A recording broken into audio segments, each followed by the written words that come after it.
So besides your distance to major shipping lanes, if you're an animal out there in the environment, the level of noise is also going to be dependent on the propagation characteristics. Basically, this is if you're exposed to the deep sound channel. So if you're on the continental slope or exposed to this deep sound channel where if a ship is translating along the continental shelf, their noise will contribute to this deep sound channel. It just acts as a funnel to push sound throughout the ocean basins. Now I'm going to go through some examples of these different sites kind of explaining those two phenomena. So in the Santa Barbara Channel, where we have a harp located here, it's close to the shipping lane, so local ship traffic is what's going to determine the noise levels. And if you look at this 24-hour period here, as I showed in an earlier spectrogram, you have these spikes of ship noise and these periods of quiet times in between.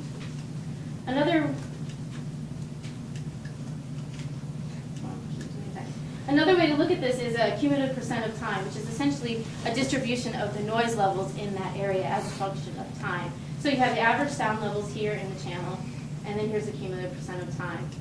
And so noise levels are at 70 dB or less 20% of the time. And so that's usually times when there's not really a local ship in the channel, which is still a relatively high level. Now if you look at more the other extreme, where levels are at about 100 dB, 100 dB, 5% of the more, 100 dB or more 5% of the time. And so you have these high levels when there's a local ship present. So this gives you the variability of what an animal calling in this area would be experiencing. Now if we look at another site for Point Conception here in green, this site is not only close to the shipping lane, but it's also exposed to distant ship noise, as I talked about earlier. And so you see this graph now has shifted over to the right, and the average noise levels are louder, as you would expect. And they don't quite get as low at this site as they do in the Santa Barbara Channel, because remember you have that constant source of distant noise in that region. A third site here off of San Miguel Island, not close to any of the local shipping traffic lanes, but exposed to the distant ship noise. So you can see in the spectrogram here there's a band of just constant noise from this distant ship traffic that's present. And you can see that by this yellow line here where you don't have as much variability in the noise levels. So an animal living there is just really dealing with constant background noise levels.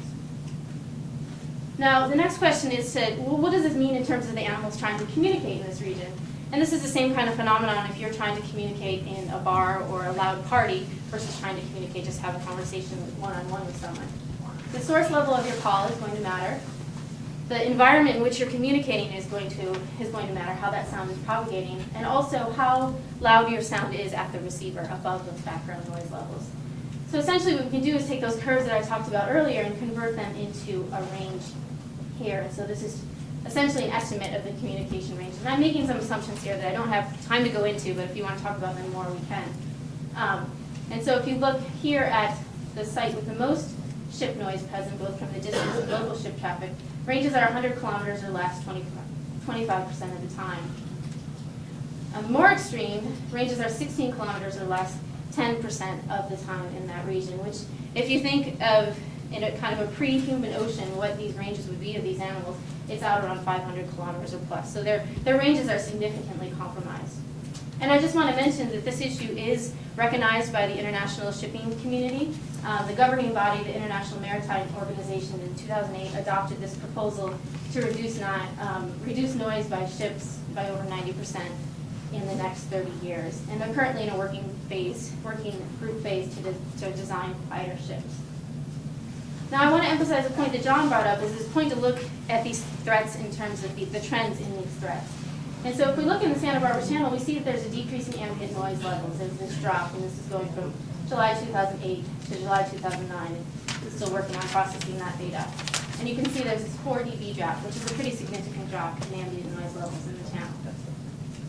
If you look at what's going on in the trends in ship traffic, you can see that there's this decreasing trend in ship traffic in the Santa Barbara Channel by about 58%, where we used to see about 18 ships per day. We're now seeing about 7 ships per day. And what's going on here now, I've added to this graph numbers of ships per day. And this beginning part is really just economic downturn. There's just fewer ships out there in the ocean, so of course noise levels are going to drop because of that. However, on July 1st, 2009, there was a specific environmental policy that went into play that really changed this. Now you'd think it would be to quiet the ocean, but it was actually to improve our air quality here. The California Air Resources Board ruled that all ships within 24 miles of the coast had to run on cleaner fuel, and that was to help with air quality issues here. In response to that, ships, whether they wanted to avoid the additional cost of burning that cleaner fuel or problems with engineering, they traveled south of the island. So the picture in the Santa Barbara Channel, or the Santa Barbara region, is very different in terms of ship traffic of what it was before. Before we had about 86% of ship traffic traveling through the Santa Barbara Channel, with about 18 ships per day, and where we only had about 3 ships per day traveling south, and those are mainly tankers. Now if you look at the picture here today, 7 ships traveling in the Santa Barbara Channel and about 9 ships traveling south of the islands. Notice there's a difference in the total numbers because there's less ships out there. And so this really speaks to the point of noise levels, but also brings up some of the stuff John talked about earlier today of ship strike issue and where the threat of ship strikes will be, and that's changing in terms of where the ships are. There's lots of people to thank. This is not just me doing all of this work, so I'd like to thank various people, particularly the Channel Islands National Marine Sanctuary, which have been very helpful in organizing some of this work. And thank you.